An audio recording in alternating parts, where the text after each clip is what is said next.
Então, bom dia a todos. Bom dia. Graça e paz. Amém. Da parte de Deus, nosso Pai, e de nosso Senhor Jesus Cristo. Amém. Louvado seja o Senhor por mais esse dia, como nós cantamos. A misericórdia do Senhor já a ser renovado nesse dia sobre nós, nossa vida. Richard Baxter, ele dizia que quando acordava de manhã, já respirava misericórdia. Amém. Então, ao nós acordarmos pela manhã, nós já experimentamos essa misericórdia do Pai, né, sobre nossa vida. Nosso Pai, Tu nos concede mais um dia maravilhoso, Senhor. Obrigado. Mais uma manhã na Tua presença. Sabemos que nós existimos no Senhor. Quer vivemos, quer morremos, pertencemos a Ti. E diante de Ti, Pai, reunidos como igreja, o corpo de Cristo, nós rogamos que o Espírito do Senhor nos ensine, ministre Tua palavra no nosso coração, aqueça o nosso coração com a Tua palavra, Senhor. Abre os nossos olhos, para que a gente enxergue quem nós somos, para que a gente veja o que somos no Senhor e como temos sido muito amados pelo Senhor. No nome de Jesus Cristo, nos conduza nessa manhã, que o Senhor seja exaltado e glorificado em nós, nesse dia, Pai. E assim nós te damos graças pelo café da manhã, pela comida, pela noite de sono, pela Tua graça na nossa vida. Obrigado, Pai. E nós agradecemos no nome de nosso Senhor Jesus Cristo. Amém. Amém. Então nós vamos dar início àquela sequenciazinha lá, que nós passamos ontem, né? Nós vamos falar sobre assentados em Cristo, que trata da nossa posição. E nós vamos iniciar com o texto de Efésios, capítulo 2, versos 4 a 6. Mas Deus, sendo rico em misericórdia, por causa do grande amor com que nos amou, e estando nós mortos em nossas transgressões, nos deu vida juntamente com Cristo. Pela graça vocês são salvos. E juntamente com Ele nos ressuscitou, e com Ele nos fez assentar nas regiões celestiais em Cristo Glória Jesus. Aqui nós temos um divisor de água nesse texto. Nós temos graça e temos misericórdia. Na misericórdia, Ele não me dá o que eu mereço. Ao tratar com sua misericórdia com nós, com cada um de nós, Ele não nos dá o que de fato eu mereço. Pois, ao nascer neste mundo como transgressor de sua santa lei, eu era digno de morte, merecedor de morte. Mas por causa da sua misericórdia, porque Ele é riquíssimo em misericórdia, e com o amor imenso com que nos amou, um amor imensurável, um amor, como diz Brennan Manning, um amor furioso por nós, Ele nos deu vida. Nós não éramos merecedores disso, mas Ele nos deu vida. Outra palavra que nós encontramos aqui é graça. Graça. A gente costuma definir graça como um favor não merecido. Um favor imerecido, é assim que a gente costuma definir graça. Eu gosto da definição de Philip Yancey, quando ele define graça, da seguinte forma. Ele diz que graça significa que não há nada que eu faça que aumente o amor de Deus por mim. Graça significa que não há nada que eu faça que diminua o amor de Deus por mim. Porque graça significa que Deus me ama tanto quanto é possível o Deus eterno me amar. E Ele nos ama com esse amor sem medidas, um amor imensurável. Um amor imensurável. Um amor que eu não preciso marcar pontos com esse amor. E é um amor que me dá segurança que eu não preciso fazer com uma rosa arrancando suas pétalas dizendo bem me quer, mal me quer, bem me quer, mal me quer. Medindo o amor de Deus com as circunstâncias que vão acontecendo na nossa vida. O rei de Jacobson coloca que as pessoas costumam medir o amor de Deus com base naquilo que elas estão experimentando na sua vida. Eu perdi o emprego, mal me quer. Eu consegui o emprego, bem me quer. E as circunstâncias vão surgindo e as pessoas vão medindo o amor de Deus com base nisso. Mas o amor de Deus não tem essa característica. Ele nos ama. Amém? Amém. Então nós temos graça, que Ian se define dessa forma, e na graça ele me dá o que eu não mereço. É o oposto. Na graça ele me dá já o que eu não mereço. Ele me dá vida. Ele nos deu vida. Ele nos deu vida. Quando ele nos deu vida? Quando estávamos mortos dos nossos delitos e pecados.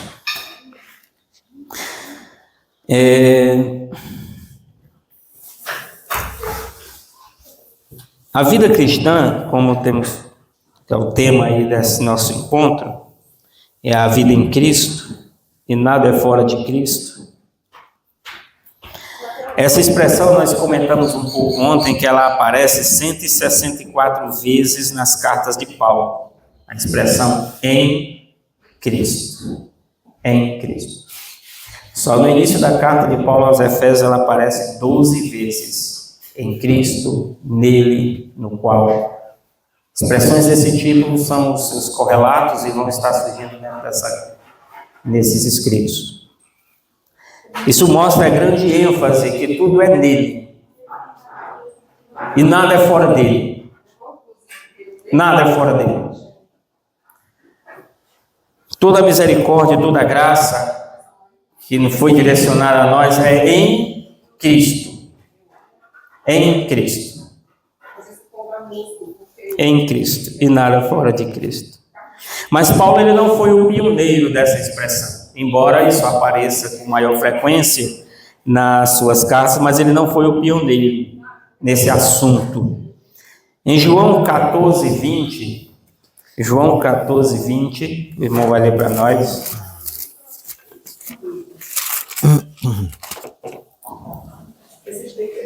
Naquele dia, vocês saberão que eu estou em meu Pai, que vocês estão em mim, e que eu estou em vocês.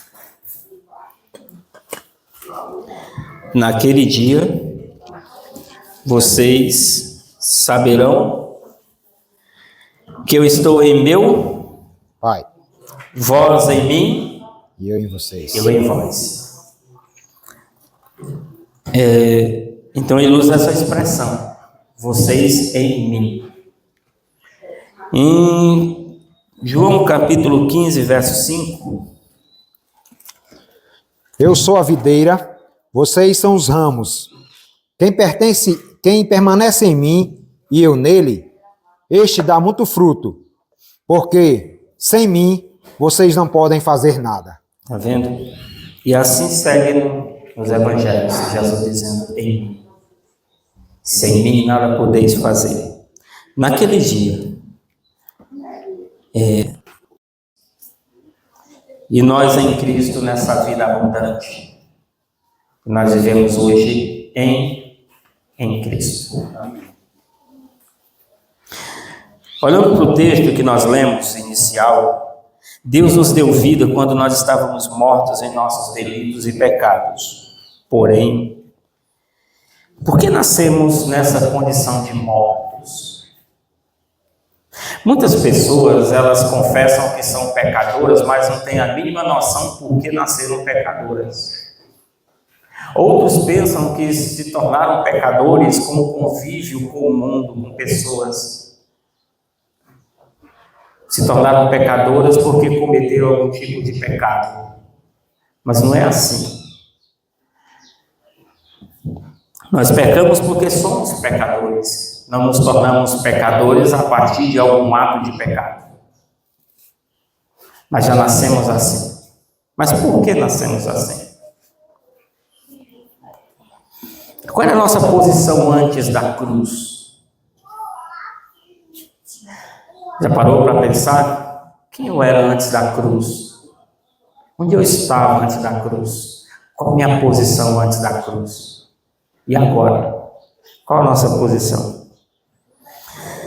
A Bíblia nos mostra que foi por causa do primeiro homem, o Adão. 1 Coríntios 15, 45, vamos dar uma lida? 1 Coríntios 15, 45.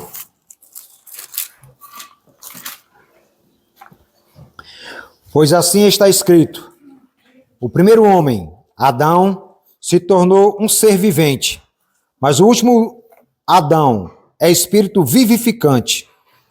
Mas pode continuar, irmão, no 46, vai até o 49.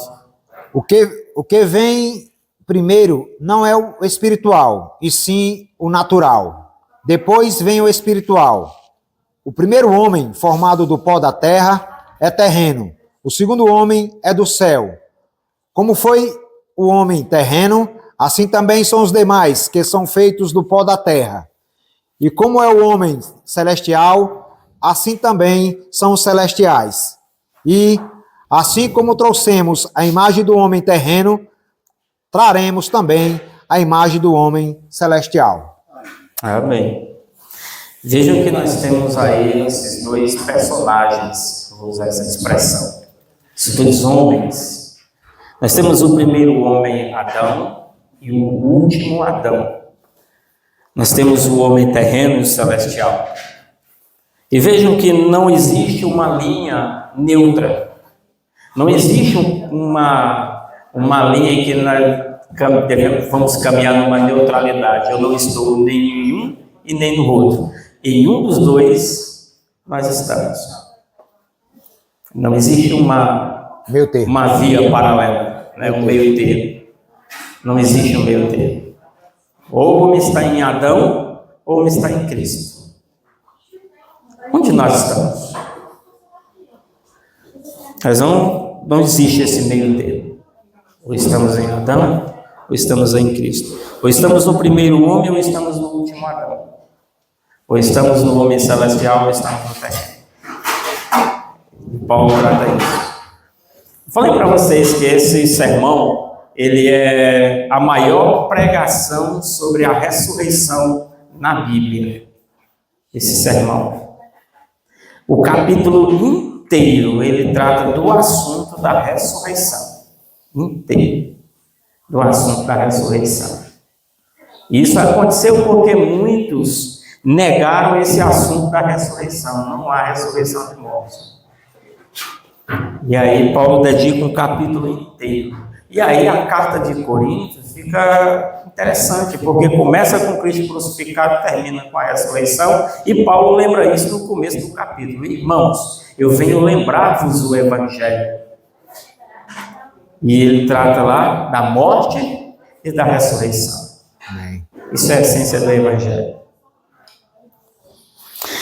Então, por causa do primeiro homem, o primeiro homem e o último Adão, eles são esses dois grandes expoentes na Bíblia.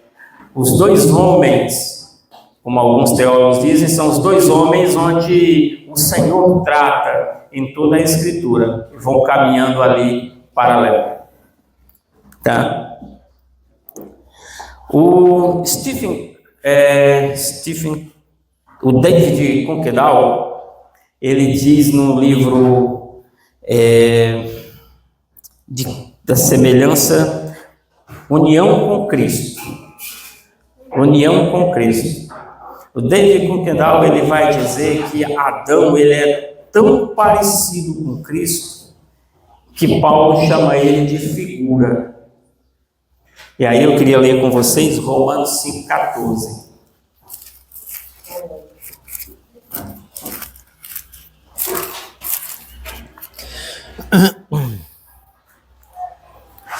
Romanos 5, verso 14. No entanto, a morte reinou desde Adão até Moisés, mesmo sobre aqueles que não pecaram à semelhança da transgressão de Adão, o qual prefigurava aquele que havia de vir. Ele é uma figura de Cristo. E há semelhança entre os dois. Se nós olharmos realmente na Escritura, essa semelhança, mas em que eles se assemelham? Em que eles são parecidos? Ambos, eles são cabeça, são líderes. Adão é o cabeça federativo da raça humana, da raça natural. Cristo é o cabeça federativo da raça espiritual. E nisso eles se assemelham. Qual a lição que nós tiramos disso? Que aquilo que é verdadeiro, ou que foi verdadeiro para Adão, tornou-se verdadeiro para nós quando nós entramos em sua raça. Aquilo que é verdadeiro para Cristo tornou-se verdadeiro para nós quando entramos também na raça de Cristo. São essas as lições que nós tiramos dessa semelhança desses dois homens. Tá? Nós tiramos dessa semelhança desses dois homens que nós aprendemos lá e que o David Kuykendall, nesse livro, ele trabalha muito bem esse assunto. Então, irmãos, eles são cabeça, são liderança. Adão, cabeça da raça natural, e Cristo, cabeça da raça espiritual. Em qual deles nós, de fato, estamos? É possível estar em Adão e fazer muitas coisas religiosas. É possível estar em Adão e cantar. É possível estar em Adão e pregar. É possível estar em Adão e realizar um culto extraordinário sem a presença de Cristo. A igreja laodicense traz um pouco dessa característica. Tinha um culto extraordinário. Tinha tudo. Mas o Senhor da igreja estava fora. Então é possível realizarmos nossas reuniões e fazer muitas coisas estando no velho Adão. O texto de João 14, que o irmão leu agora há pouco, que nós em Cristo, na cruz, é exatamente para isso, para matar o nosso velho Adão, o nosso velho homem.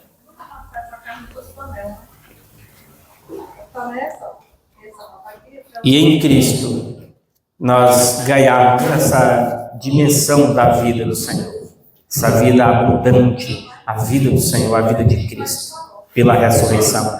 E aí é o que Paulo diz, que quando nós estávamos mortos, Ele nos deu vida, juntamente com Cristo.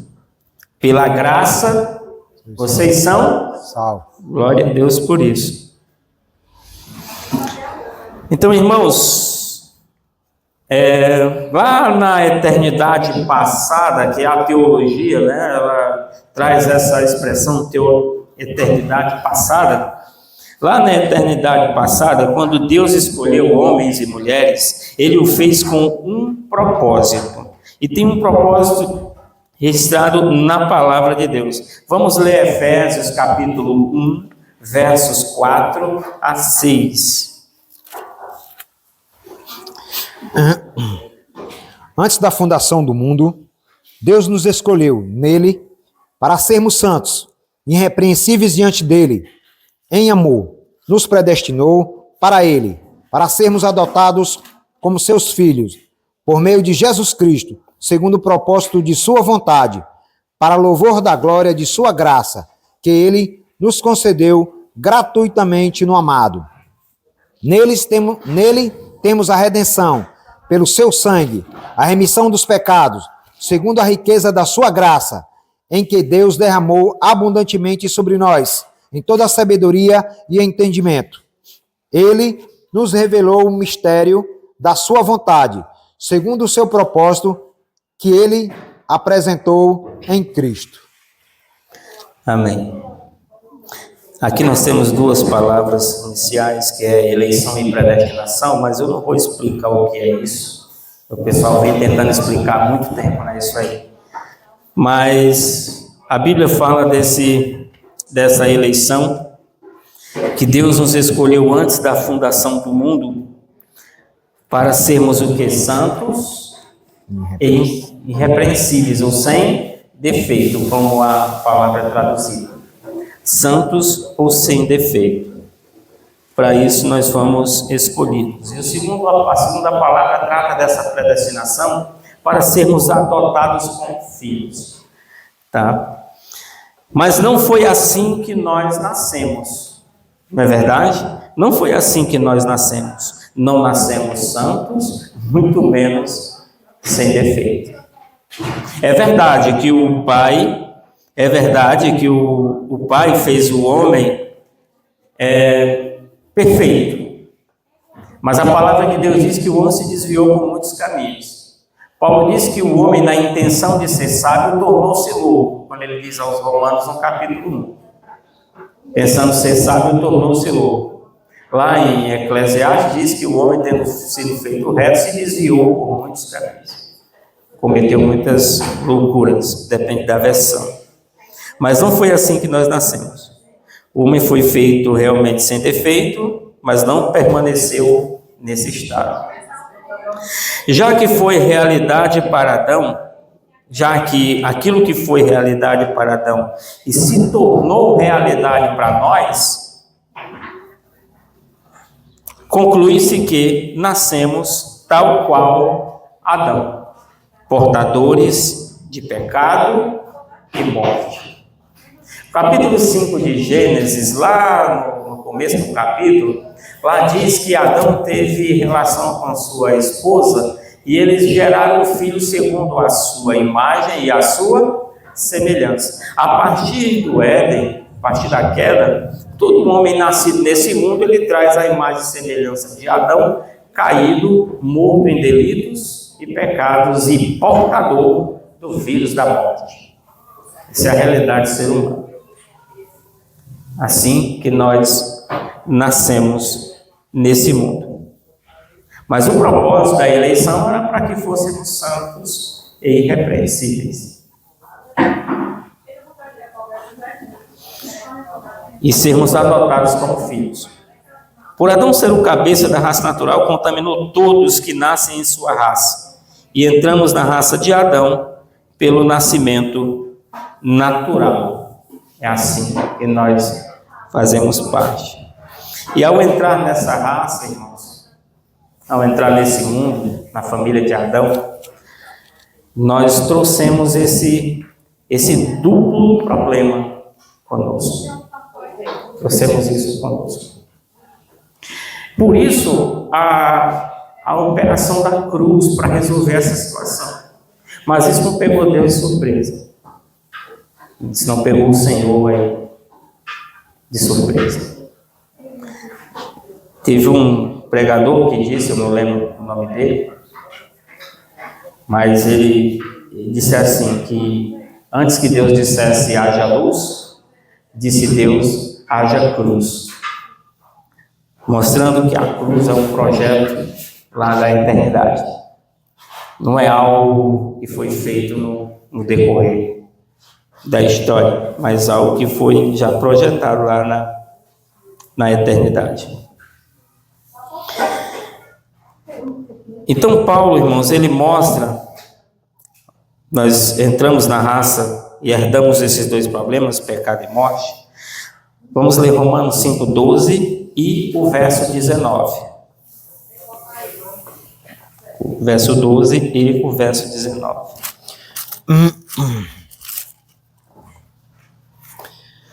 Portanto, assim como por um só homem entrou o pecado no mundo, e pelo pecado veio a morte, assim também a morte passou a toda a humanidade, porque todos pecaram.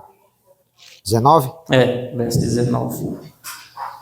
Porque, como pela desobediência de um só homem, muitos se tornaram pecadores, assim também, Por meio da obediência de um só, muitos se tornarão justos.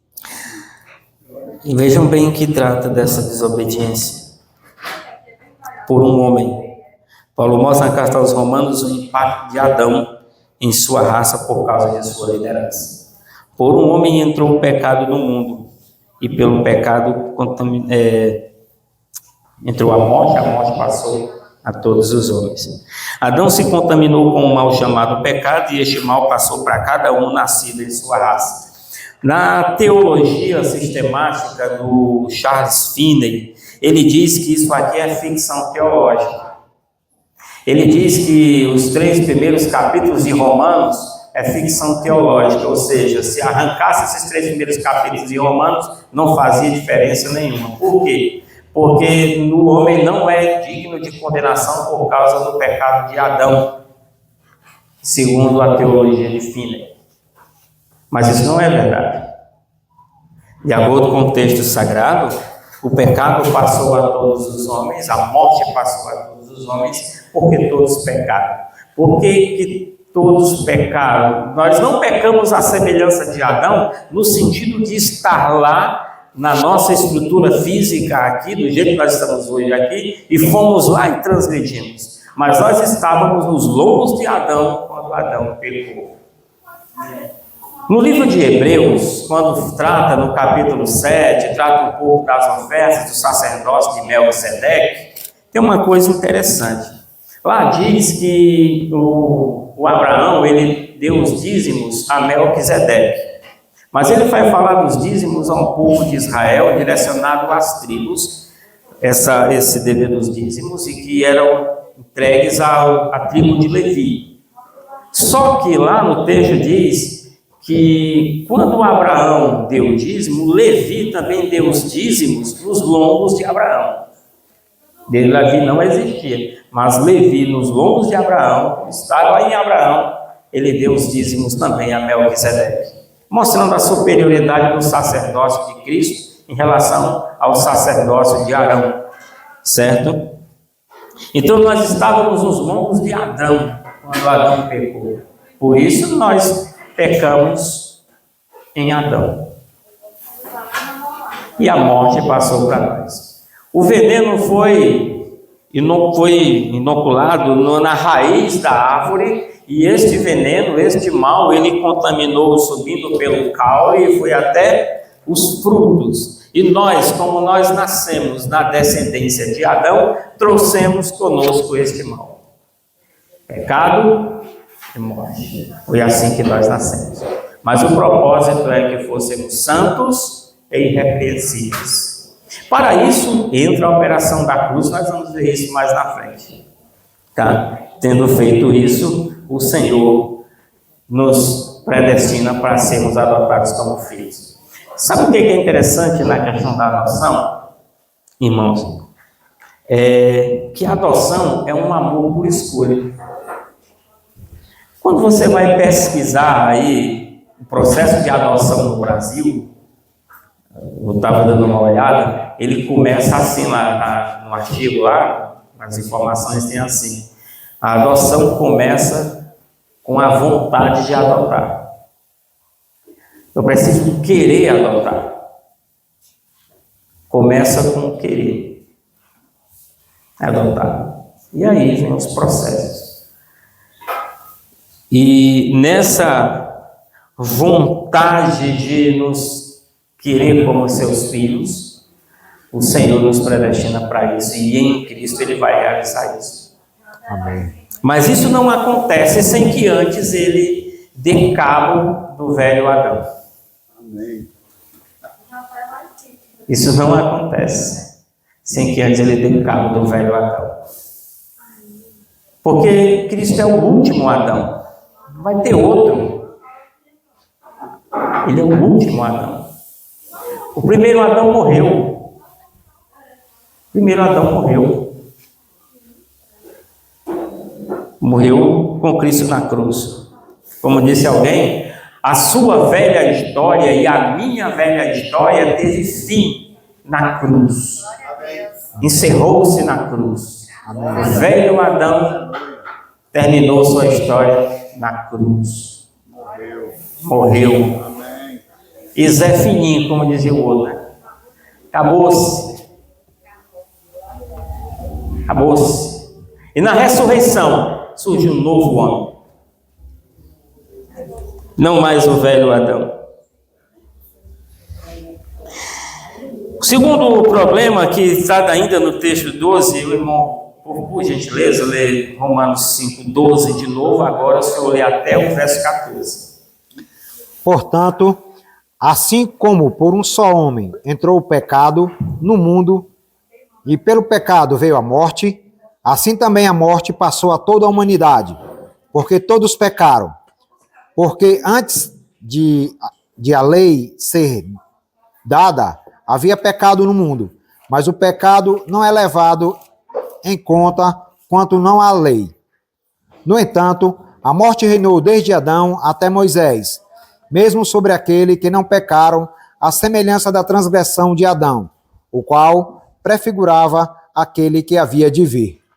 Então vejam, portanto, por um homem que entrou o pecado no mundo, certo? Isso aqui eu tive uma discussão que eu tive uma conversa com uma pessoa sobre esse assunto, tá? Porque na concepção da pessoa esse homem era uma coletividade, mas aqui não é o homem coletivo, é o Adão, o indivíduo que pecou. Por ele entrou o pecado no mundo e pelo pecado veio a morte. Assim também a morte passou a toda a humanidade, porque todos pecaram. Eu contei uma história uma vez, acho que a Andréa estava com a gente no evangelismo lá na Vila União. Ela vai lembrar aqui do assunto. A gente estava evangelizando, não sei se era ela, era uma das duas aí, a gente estava na Vila União, lá na Quessa. A menina tinha um grupo de pessoas e jovens estavam evangelizando também naquele bairro, e nós nos encontramos numa casa um dia de tarde. Aí, era na casa daquela senhorinha que ficava de frente àquela associação que a gente fazia onde tu morava ali. Pronto. Aí a gente estava lá, e aí a gente estava conversando sobre o evangelho, e uma das meninas que estavam ali disse que ao nascer nesse mundo não conheceu o pecado, porque nasceu no lar evangélico. Né, no sentido de não ter experimentado o pecado. Entendi a colocação dela. Mas, independente de ter vivido coisas sórdidas ou não, o pecado não se expressa só com coisas horríveis. Nós já nascemos assim, pecadores. O pecado também, ele jaz naquilo que também é bom. Porque nós comemos do fruto do bem e do mal, certo? Então ele também jaz nessas coisas que parecem boas, certo?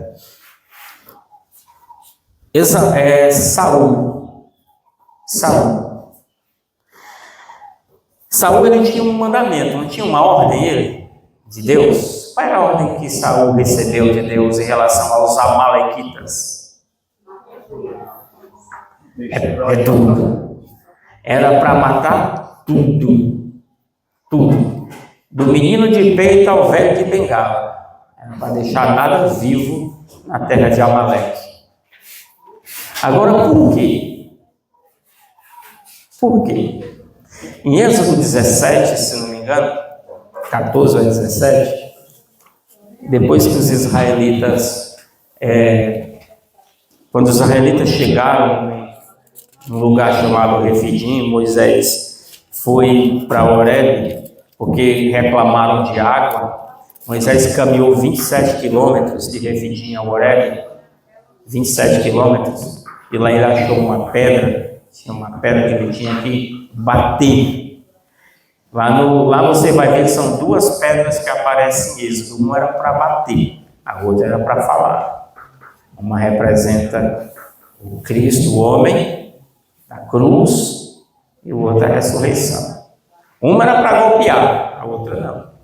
Mas aí o Moisés, ele vai, e aí os amalequitas, eles vão guerrear contra os israelitas. E o Senhor diz: eu vou riscar Amaleque da face da terra. Escreve no livro. Mandou Moisés escrever. Eu vou riscar Amaleque. E aí, lá nos dias do rei Saul, no início do período da monarquia em Israel, no Reino Unido, o que acontece? Ele recebe essa ordem para matar. Para matar. E aí ele vai, preserva os animais e preserva Agag. Parecia uma atitude boa, porque ele preservou os melhores animais para sacrificar, para ofertar em culto. Mas isso não era o propósito de Deus.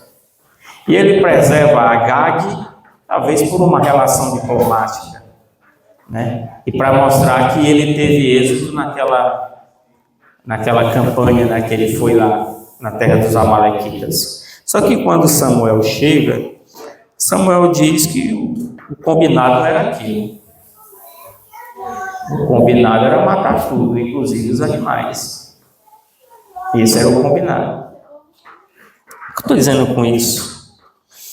Que às vezes atitudes que parecem boas, o pecado pode estar lá. Então, independente se você experimentou o pecado no sentido de coisas sólidas, como a meninazinha lá disse, ou não, já nascemos com essa natureza pecadora. A lição de Saul é que você não pode negociar com o seu pecado. Nós não podemos preservar pecados. Aquele pecadinho de estimação, aquela coisa que a gente diz, mas eu sou assim mesmo. Mas precisa morrer a si mesmo. Eu nasci assim, não, mas tem que morrer para nascer de novo. É a verdade da palavra de Deus.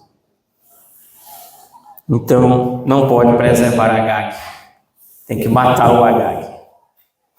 Certo? Então, assim, independente se nós tivemos contato com esse mundão, com esse lixo aí, mas já nascemos pecadores. E como foi lido aqui, o pecado passou, a morte passou a todos porque todos pecaram. Antes da lei ser dada, havia pecado no mundo, mas o pecado não é levado em conta quando não há lei. Se os irmãos olharem bem, em Gálatas, a lei foi acrescentada por causa das transgressões. A lei veio como o diagnóstico de Deus para a miséria humana. Certo? Muitas pessoas descobrem o câncer, às vezes em fase terminal. Não é que o câncer surgiu naquela hora, já existia um câncer no corpo daquela pessoa. E ele veio à tona quando recebeu o diagnóstico, a partir de um exame. O pecado já havia no mundo, no homem, na sua natureza perversa, mas a lei foi acrescentada como diagnóstico de Deus para mostrar a nossa realidade, para mostrar quem nós somos, de fato, para mostrar a miséria do homem no pecado. E lá em Gálatas 3,16 diz que ela foi acrescentada para isso. Certo? Ela não pode salvar. Ela não pode salvar. A lei moral, os 10 mandamentos lá, mostra o padrão moral de Deus, mas ele não pode salvar. É uma espécie de babá, uma espécie de tutor, de cuidador, que conduz o homem a Cristo. D.L. Moody dizia que o pecador, a função da lei era empurrar o pecador na cruz. Essa era a função da lei, dizia D.L. Moody. Então ela veio com essa função de cuidador, para conduzir a cruz. Ela não podia salvar, mas mostrou que eu estava perdido. Paulo vai dizer em Romanos 7, eu não conheci a cobiça sem que a lei dissesse não cobice, embora existia a cobiça. Porque Tiago diz que o homem é tentado por causa da sua cobiça. A cobiça está lá. Que é uma característica lá da árvore do conhecimento do bem e do mal. Aquela árvore era o quê? Desejável.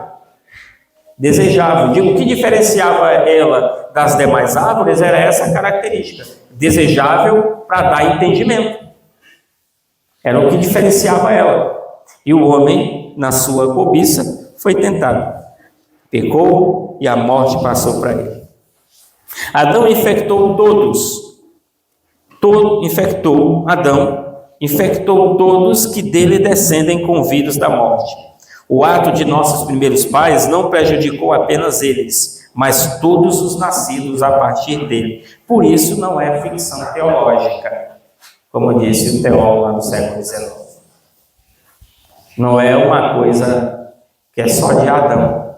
Muito parecido com o que Ário pregou no início na igreja. Irmãos, não estávamos lá quando Adão nos infectou. Ele nos infectou quando se infectou. Ele nos infectou quando se infectou, porque é o chefe da raça natural. A natureza pecaminosa nos foi transmitida pelo processo de concepção e nascimento. O homem em Adão está em uma posição ruim, destituído da glória de Deus e inimigo de Deus, e assim tudo aquilo que está relacionado a isso. Esta é a posição do homem em Adão. É por isso que nós estávamos mortos lá em delitos e pecados. Não é assim que começa o texto de Efésios? Lá? E juntamente com ele nos deu vida quando? Quando nós estávamos mortos. Quando nós estávamos nessa posição, por causa de Adão. E juntamente com ele nos ressuscitou e nos fez assentar nos lugares celestiais em Cristo. Nós fomos identificados com Cristo, mas não somente na sua morte, também na sua ressurreição, bem como na sua ascensão, pois o mesmo poder que operou em Cristo, ressuscitando dentre os mortos e fazendo sentar à direita do Pai nos céus, operou em nós. Vamos ler Efésios 1, verso 18.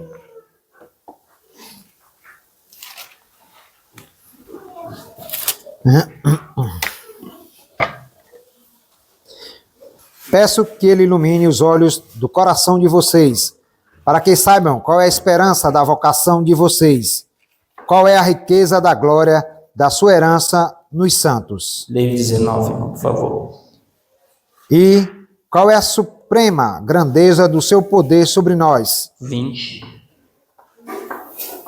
os que cremos segundo a eficácia da força do seu poder. Ele exerceu esse poder em Cristo, ressuscitando-o dentre os mortos e fazendo-o sentar à sua direita nas regiões celestiais. Veja bem que no 19 ele diz qual é a suprema grandeza do seu poder para com os que cremos. Nós. Suprema grandeza desse poder para nós, ou sobre nós, os que cremos, segundo a eficácia da força do seu poder. Essas 4 vezes que aparece não é a mesma palavra. Mas todas essas palavras, elas estão aqui para dar ênfase na eficácia, na ênfase a este poder do Senhor. São 4 palavras diferentes que Paulo vai usar aqui, tá?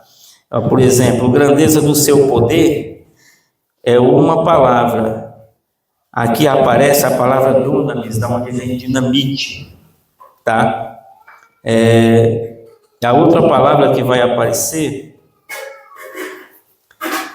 essa eficácia, energia, ou energeia, como é no grego, é um trabalho eficiente, um trabalho com eficiência. Força já é outra palavra que também aparece, certo? Iskos. E o outro poder, kratos, que é fonte de grande poder. O Senhor tem todo o poder eficaz, o poder que atua. E esse poder, que ele diz aqui no verso 19, no verso 20 ele diz, o qual, esse mesmo poder, sobre nós os que cremos, ele exercitou ele em Cristo. Como foi esse poder atuante em Cristo? Esse poder atuou em Cristo ressuscitando-o dentre os mortos. E por esse mesmo poder, fazendo-o assentar nas regiões celestiais, nos lugares celestiais. Nós olhamos, a Bíblia mostra que Cristo foi ressuscitado. Uma vez numa reunião, num grupo assim, o rapaz citou um texto, e aí ele disse assim, isso aqui é um banho de água fria naqueles que acreditam que Cristo foi ressuscitado. Aí eu tive a infelicidade de estar presente. Eu perguntei para ele o que é que eu faço com todos os textos que dizem que Jesus foi ressuscitado.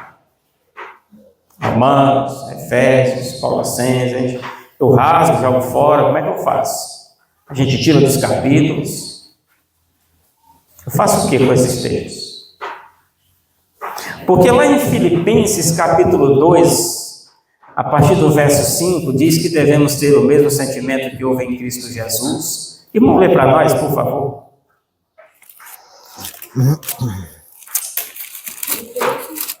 Filipenses capítulo 2, verso 5 em diante, viu? Aí você vai até o verso 11, tá bom? Do 5 ao 11. Tenho entre vocês o mesmo modo de pensar de Cristo Jesus, que mesmo existindo na forma de Deus, não considerou o ser igual a Deus, algo que deveria ser retido a qualquer custo. Pelo contrário, ele se esvaziou, assumindo a forma de servo, tornando-se semelhante aos seres humanos.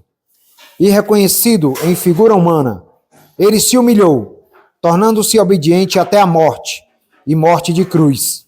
Por isso também, Deus o exaltou sobremaneira, e lhe deu o nome que está acima de todo nome, para que o nome de Jesus se dobre todo o joelho, nos céus, na terra, debaixo da terra, e toda língua confesse que Jesus Cristo é o Senhor, para a glória de Deus Pai. E está aqui a exaltação de Cristo. Este poder exerceu ressuscitando dentre os mortos e os fez assentar nos lugares celestiais, à direita do Pai. Se for uma ação direta do Pai, para quê? Para que nele nos tornássemos santos e irrepreensíveis, que é isso que nós somos hoje diante de Deus. Amém. Em Cristo. Não fora dele não, mas em Cristo. E diante de Deus Pai. É assim que nós somos. Porque Cristo, amados, ele esvaziou-se, tornou-se obediente até a morte, e morte de cruz. Experimentou a pior das condenações. Tornou-se como um de nós, só que sem o velho homem. Sofreu as mesmas coisas que nós sofremos, as mesmas tentações. Foi obediente até a morte e morte de cruz, pelo que Deus de sobremaneira o exaltou e lhe deu um nome que está acima de todo nome. Não existe outro nome superior. É o nome de Jesus. A este nome todo joelho se dobra. A este nome toda língua confessa, em cima nos céus e embaixo na terra. Ele é o Senhor. Aleluia. E o nosso Senhor. Aleluia. Amém? Então, este poder que Paulo cita em Efésios capítulo 1, que foi exercido em Cristo ressuscitando, este poder operou também em nós, Porque nós estávamos em Cristo naquela cruz. Por este mesmo poder nós fomos ressuscitados dentre os mortos juntamente com Cristo Jesus.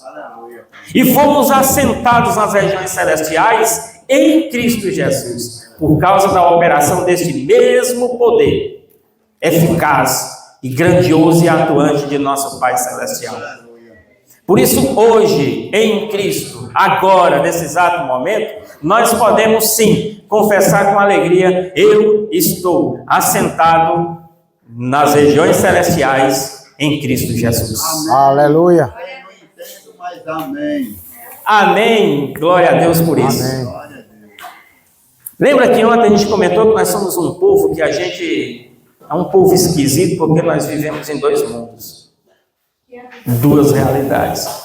O autor desse livro, da Stone, ele traça uma linha horizontal. A vida acima da linha e a vida abaixo da linha. A vida acima da linha é aquilo que eu atento para o que eu não vejo, mas eu creio. Não sei como é isso, mas eu creio porque ele diz. Nessa vida acima da linha nós somos justificados, santos, irrepreensíveis. Isso é a vida acima da linha. Assentados em Cristo Jesus, exaltados em Cristo Jesus.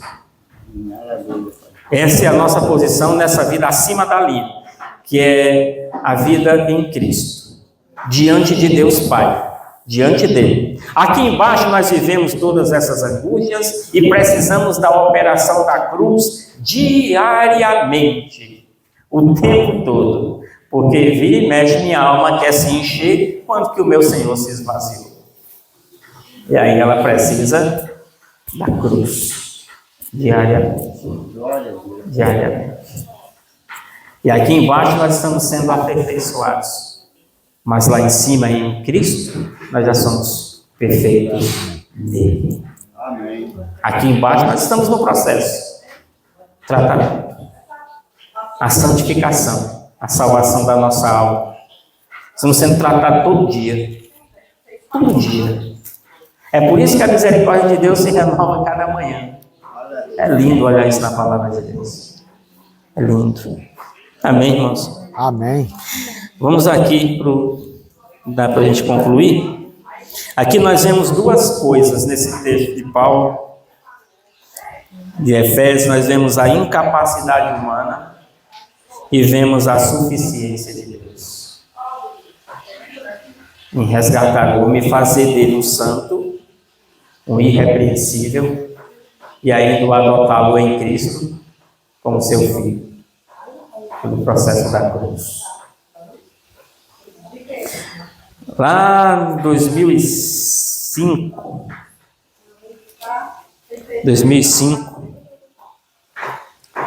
eu estava operando uma máquina lá na fábrica. Comecei lá operando máquinas, né? A gente estava tirando o chinelo da máquina. E comigo trabalhavam 4 pessoas nessa máquina. E aí eles começaram a questionar sobre a palavra de Deus. E um disse: ah, irmão, agora tu és santo. Eu sou. Eu vou fazer um altar para tu. Não precisa não. Mas eu sou santo. Porque Deus diz que em Cristo eu sou santo. E você também é. E eu vejo crentes dizer que não são.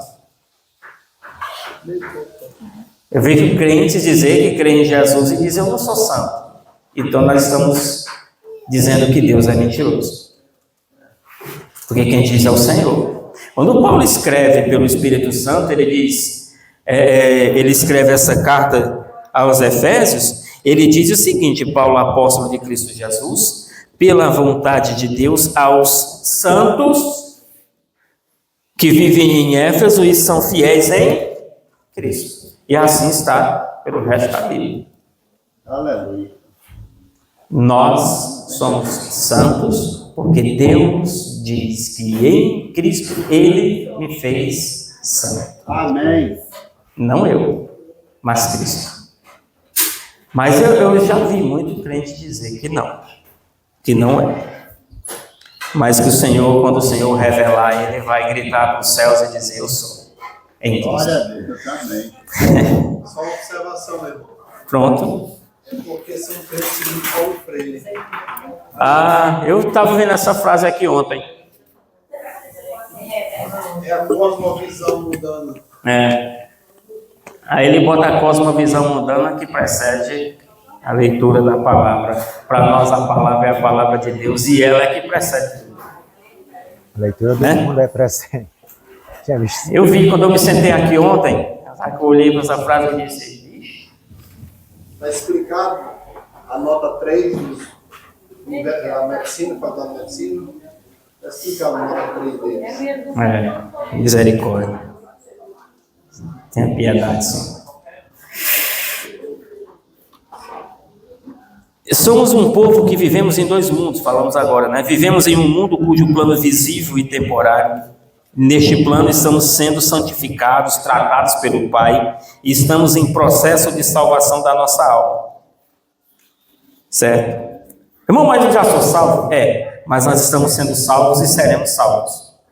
Certo? Por outro lado, vivemos em um mundo cujo plano é invisível e eterno. Nesse plano já somos aperfeiçoados. Por favor, irmão, Hebreus 10, 14. Já nós finalizaremos. Hebreus 10, 14. Porque, com a única oferta, aperfeiçoou para sempre os que estão sendo santificados. Olha só. Porque, com uma única oferta, ele fez o quê? Aperfeiçoou para sempre. Ele não está aperfeiçoando, mas quem que foi aperfeiçoado para sempre? Aqueles que estão sendo o quê? Santificados. Nós estamos sendo santificados aqui embaixo, nessa vida, nesse corpo, enquanto nós estivermos na nossa peregrinação. Aleluia, Pai. Glória a Deus. Justificados e fomos feitos um com o Senhor. 1 Coríntios 6, 17, por favor.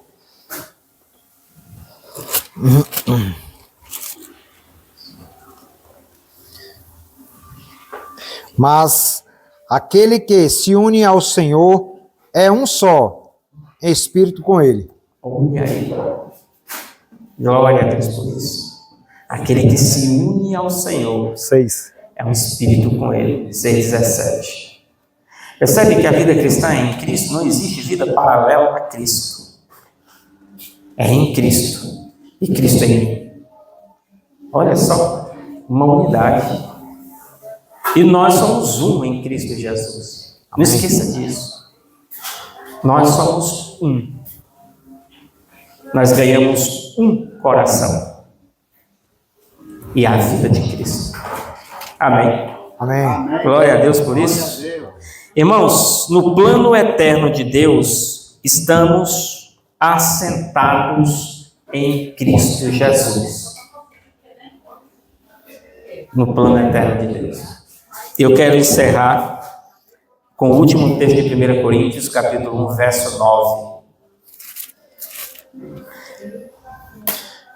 Fiel é Deus, pelo qual vocês foram chamados à comunhão do seu Filho, Jesus Cristo, nosso Senhor. Amém. Aleluia. Glória a Deus. Vocês foram chamados a essa comunhão. Nós fomos chamados. Eu já tinha passado por esse texto do ano várias vezes. Mas no dia em que eu li o livro Chamados à Comunhão do Seu Filho, Stephen Covey, parece que eu não tinha enxergado esse texto, ou eu pulava do 8 para o 10, mas eu fui chamado para a comunhão do Filho de Deus. Amém. Glória a Deus. Do Filho de Deus. Então, quando nós fomos cantar, não mais eu, mas Cristo em mim, é real, é Cristo em mim. É eu em Cristo e Cristo em mim. Amém.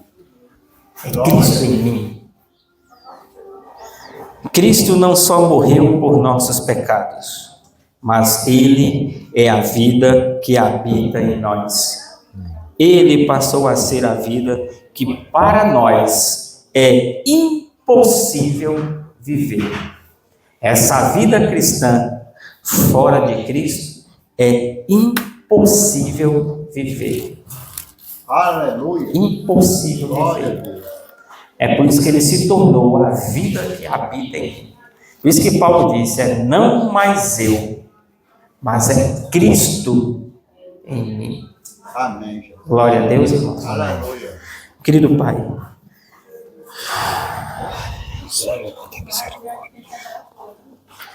nos alegramos no Senhor.